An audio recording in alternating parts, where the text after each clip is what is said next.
Então, como eu dizia, estamos nós aqui com os nossos passinhos de bebê, andando palavra por palavra e buscando compreender com mais força cada um desses esclarecimentos, né?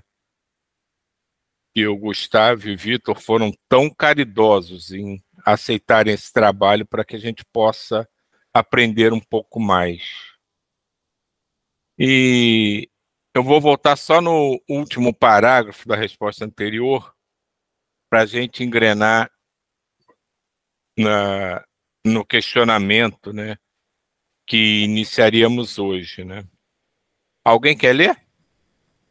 Todo ouvidos. Se Então, quiser, leia você. Mas eu prefiro ouvir. então tá, se você prefere ouvir, então eu vou ler. Ótimo. Por sua vez, o dirigente do trabalho mediúnico, quase sempre investido da função de esclarecedor, embora represente uma espécie de esteio do grupo, não deve se considerar o dono da equipe, nem atribuir a si próprio importância maior do que a de um simples trabalhador do Cristo. Os valores morais que o regem determinam-lhe o teor de sua atividade como dirigente e harmonizador da equipe. São esses os singelos valores mais próximos daquilo que ele deve almejar em si, para que o grupo prospere, pois, apesar da surpresa de muitos, o grupo mediúnico também progride. Quanto mais amadurecido, maior o desafio, maior a responsabilidade. Por conseguinte, é um progresso atribuído a todos. Então, isso é só para reforçar o que nós estamos fazendo aqui.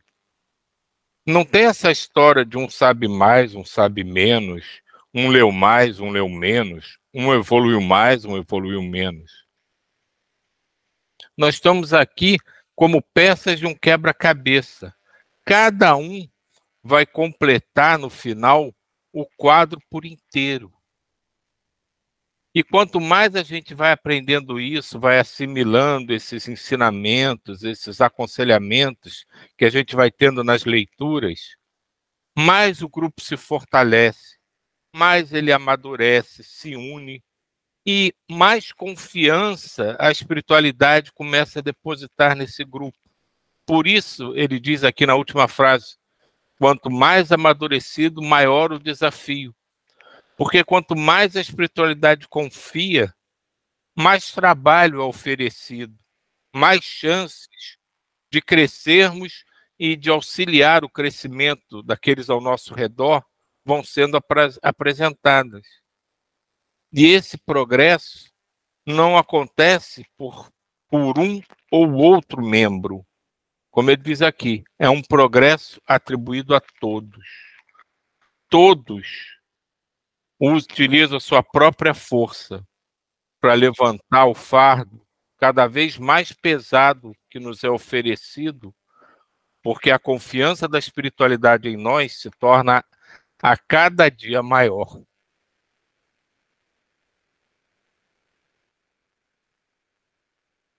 Iniciando aqui, de fato, onde paramos, né? Só um minutinho, Ciro, só para ver se eu complemento esse que acho que é importante. É tão maluco, eu vou falar que está vindo um sentimento aqui, né? A importância de todos, né? É porque a gente não é sozinho, a gente é complementar, né? O homem ele não nasceu para ser isolado, né? E todo trabalho em equipe é muito importante destacar a importância de cada um. Todos são importantes, né? Todo mundo é importante. E quando a gente dá as mãos, como o Silvio começou a oração de hoje, né? Quando nós nos damos as mãos e trabalhamos em prol da comunidade, em prol da humanidade, em prol de em prol do amor prevalecer no universo, é muito o compromisso é importante desse a gente estar aqui junto e buscando esse caminho, essa evolução, né? Então não é que não é importante, todos são importantes, né? Mas ninguém é mais importante do que ninguém. Por aí. Vamos lá. Obrigado, senhor. Comportar-se na qualidade de esteio da equipe se refere realmente a um aspecto bastante particularizado da função de esclarecedor. Mas, sem dúvida, quantos ignoram os valores de suas próprias possibilidades mentais frente ao trabalho mediúnico e, em decorrência, acabam por se acomodar na função de simples administradores da equipe que coordenam.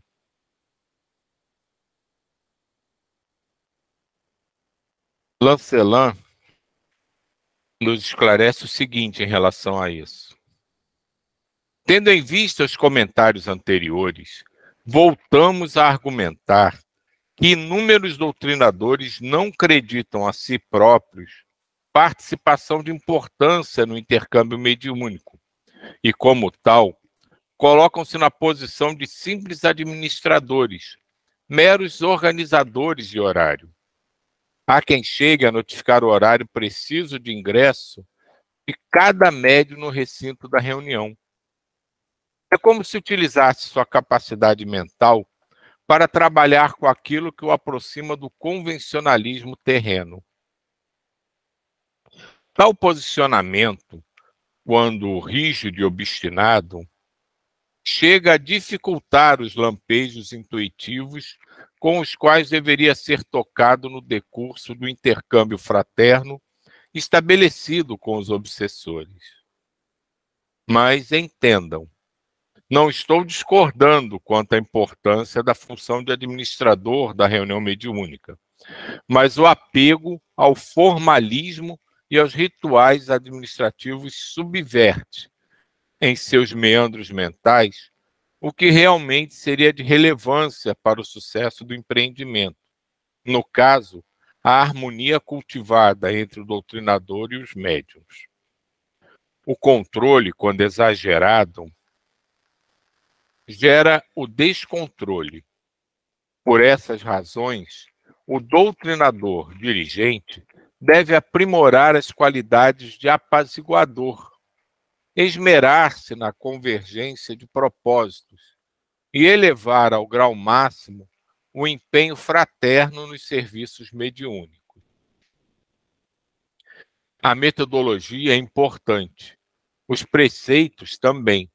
No entanto, é imprescindível ter maturidade para tolerar e compreender o tarefeiro da mediunidade.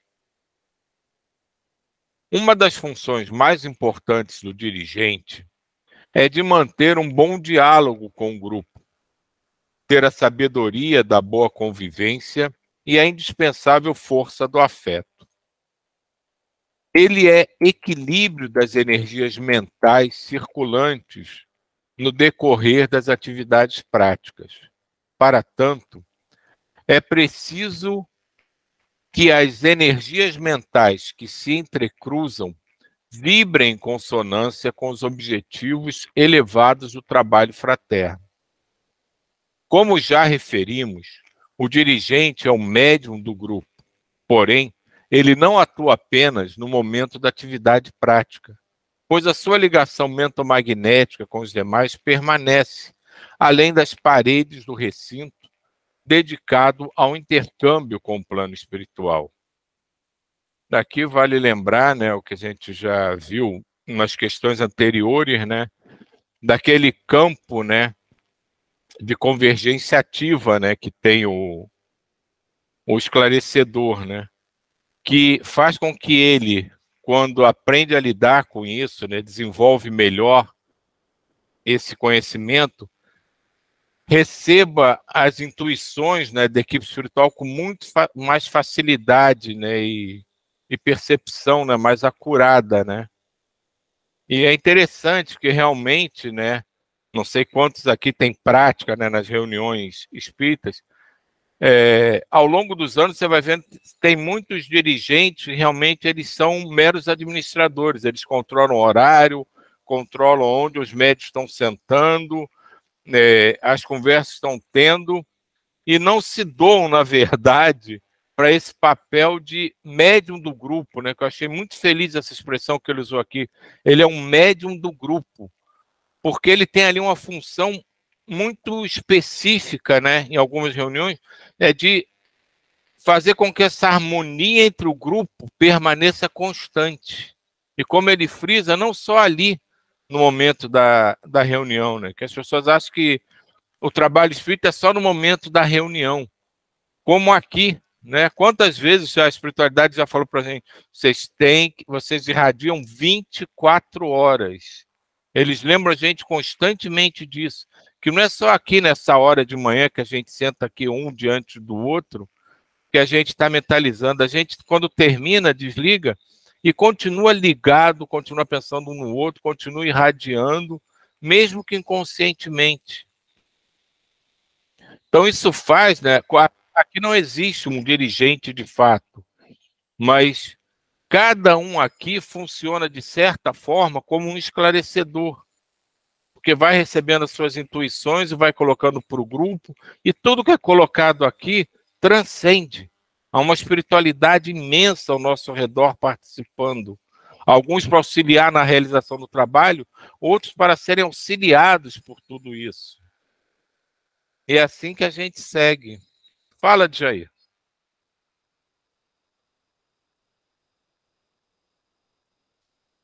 Jair, tu levantou a mão, foi só um...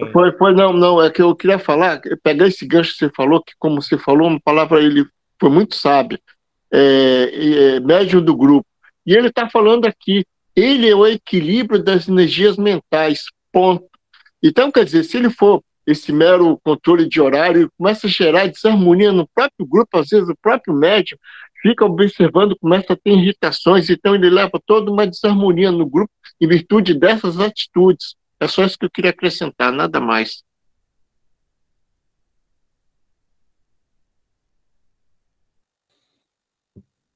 Na experiência que eu tenho compartilhando com vocês, assim, toda vez que a gente se limita muito a pôr tudo dentro da caixinha, é lógico que, como o Lacellan fala, né, tudo tem que ter uma ordem, tem que ter um compromisso, uma metodologia, tudo é importante. Como também é importante você se colocar como canal, né? A espiritualidade está ali, porque nós somos meros participantes. O dirigente maior nem somos nós encarnados, nós somos desencarnados. Estão ali para nos auxiliar e nos instruir, né, nessa caminhada de servir. Então, quando você se coloca muito como administrador ou como dirigente do grupo, você fica muito no intelecto, muito no cognitivo. Aí você não deixa a sua mediunidade fluir, né? Esse canal fica muito interrompido, você preocupado com padrões. Então é muito importante, todos nós, né?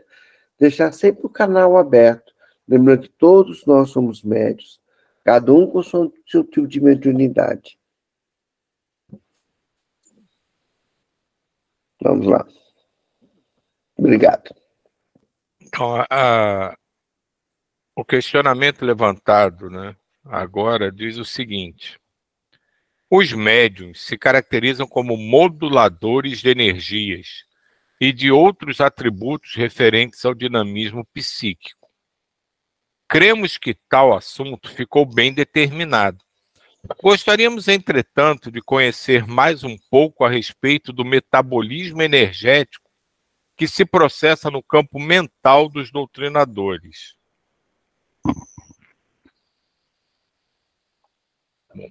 Vamos ver o que o Lancelin fala sobre o metabolismo energético do campo mental. Todas as colocações aqui são muito interessantes, né? Que livro maravilhoso, né? E como você falou, é um presente que o Vitor deixou para a gente. Com Nossa, certeza. uma benção. Então, A variação de valores e objetivos de vida responsáveis pelo norteamento das correntes mentais fornece a tonalidade vibratória de cada esclarecedor em serviço. Entretanto, os dotes psíquicos destes diferem em algumas particularidades em relação aos médiuns. Na mente do doutrinador, desenvolve-se algo semelhante a um reator energético, que aglutina e dá impulso vigoroso à energia. O seu campo mental, experiente e capacitado, tem um grande poder de aceleração impulsiva de energia. Essa atividade é mais bem executada quando há participação conjunta dos médiuns ativos nas modulações de energias e dos espíritos mentores integrados ao grupo. Aliás, esses últimos são os verdadeiros responsáveis pelas induções intuitivas e pela mobilização qualificada da energética espiritual. É importante ressaltar o contato mental com a falange de benfeitores espirituais que assistem ao grupo, pois são eles que auxiliam no direcionamento mental do doutrinador. Assim, ocorre por uma razão simples. Os benfeitores espirituais enxergam melhor a dimensão do problema a ser beneficiado pela canalização energética.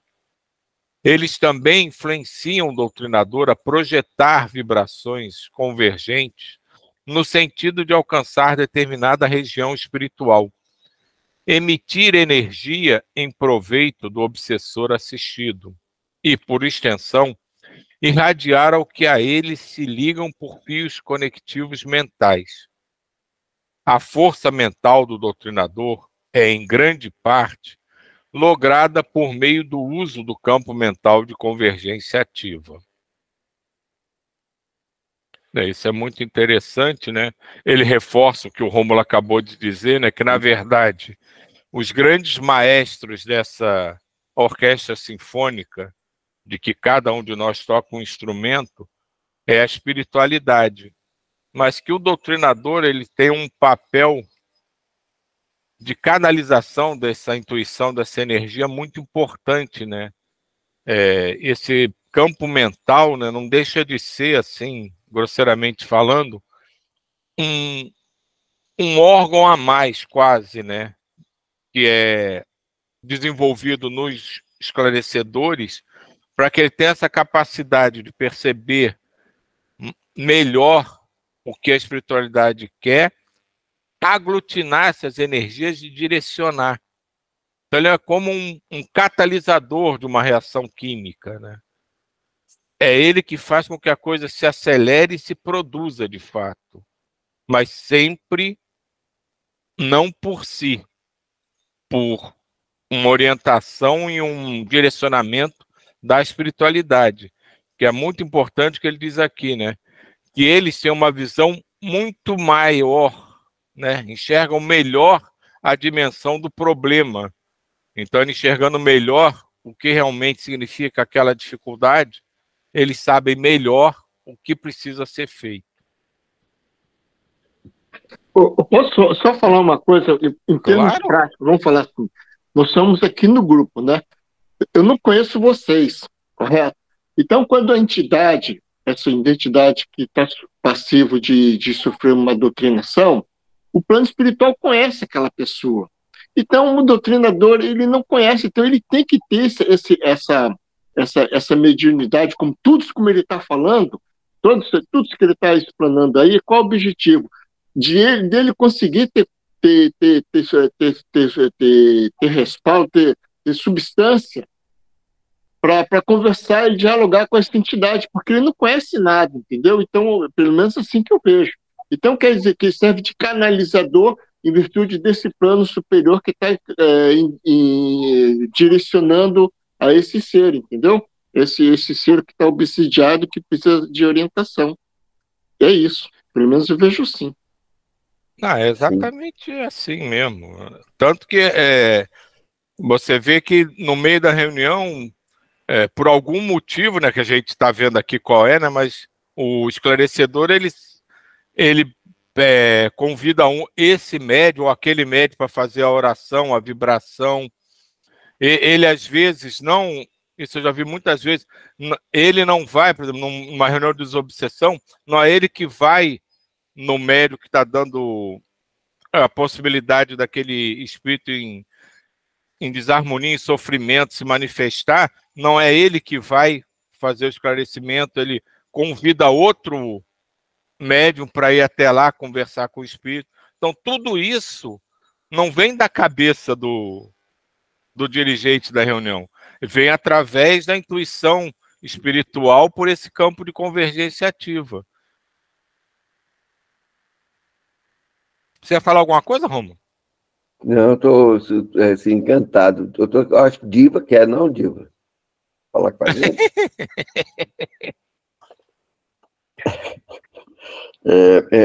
Não. É extraordinário. É tudo, a palavra que vem na minha mente é o cuidado. Né? No início, logo atrás, ele fala de afeto. Não sei se eu...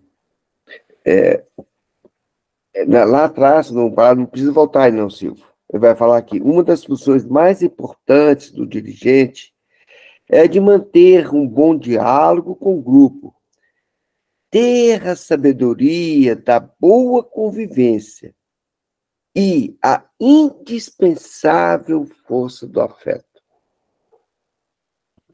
Isso é a coisa mais bela e rica, porque é o afeto que a todos acolhe, no mundo visível e no mundo invisível, né? E lembrando sempre que muitas vezes o administrador, ele fala, mas eu estou aqui mais como administrador para coordenar, eu não tenho a mediunidade, eu não recebo, eu não faço isso, eu não faço aquilo. Todos somos médicos e todos responsáveis, né? Podemos seguir, porque é lindo esse livro, senão a gente não avança. Não, e você está falando uma coisa que é importante a gente ir mais além até, né? Como qualquer tipo de coisa que a gente não sabe, começa a aprender, começa a exercitar e aquilo vai melhorando, assim vai sendo a nossa intuição. Quando a gente começa a aceitar que alguns pensamentos surgem na nossa cabeça que não são originados pela nossa própria mente, você começa a prestar mais atenção nas intuições que você vai recebendo no dia a dia. Então é como um exercício, mal comparando, até físico, né? Quanto mais você realiza determinado treinamento, melhor você vai desenvolvendo aquela atividade. E a intuição, o exercício, né, dessa capacidade de se doar, também, quanto mais você vai aceitando de forma cada vez mais humilde, né? Porque quanto mais você vai percebendo, mais humilde você vai ficando, porque você vai percebendo que você é um grão de areia em relação ao universo, cada vez menor, né? Porque tu começa a ver o tamanho do universo se expandindo. Então o universo vai se tornando cada vez maior. E você vai percebendo que você ali dentro faz parte de tudo aquilo, mas o universo é muito, muito maior e não para de crescer ao seu redor. Sim. Mas assim, é uma coisa que eu... Não é que eu aconselhe, né? Que eu não tenho capacidade de aconselhar ninguém, mas que eu estimularia que vocês tentassem a buscar essa percepção cada vez mais tranquila em vocês mesmos, né? Aceitar que a gente está o tempo inteiro sendo intuído, infelizmente, para coisas boas e para coisas ruins, né? Mas isso com o tempo a gente vai aprendendo a discernir, né? O que pode ser bom para a gente, para quem está ao nosso redor. Mas exercitar isso, se entregar de coração, de alma, que você vai ver isso se tornar cada vez mais frequente, mais contínuo e cada vez mais fácil para a gente colocar em prática. Que pensa. Eu eu estava falando para falar, né? Eu pensei assim, se a gente conseguir ser, você falou, né, da humildade, de ser, assim, se entregar totalmente. Tipo, tô aqui, simplesmente tô aqui para servir. Então, que a espiritualidade me use as minhas energias, use tudo. Tô aqui, seja, e se entregar de forma bem humilde, com a certeza de que o melhor vai acontecer, né? Desde que a gente esteja de uma... Não, desde não. Eu acho que sempre o melhor vai acontecer, sempre o melhor acontece. Sempre que tiver que acontecer, vai acontecer. Mas com a gente se entregando de uma forma pura, né? Humilde, e virar e falar assim, olha, estou aqui, universo, Deus, espiritualidade, se eu posso ajudar, se vocês acreditam, né, então eu estou aqui, me utilizem as minhas energias, utilizem as minhas capacidades, me deem intuição, que seja para o melhor, eu estou aqui, e pronto, né, e se entregar, né, dessa forma. Eu faço lembrar do Pai Nosso, né? Seja feita a vossa vontade. Hoje a gente vai contar um segredo para vocês, mas não pode falar muito espalhar, não. Eu tenho uma tia, eu não vou dizer o nome, né? Que ela pulava essa parte do Pai Nosso. Seja feita a vossa vontade, ela pulava. Hoje ela está mais de idade, agora, estou lembrando aqui de Maria, né? Quando a gente estava lendo o livro de Maria. Quando Maria se coloca à vontade, né, do Pai, com toda humildade, essa palavrinha que a Guilherme falou agora é tão importante, o Silvio ressaltou aí também, né? Humildade. Seja feita com sua vontade. Diga de Jair. Não foi engano meu, tá aqui ligado, falha minha.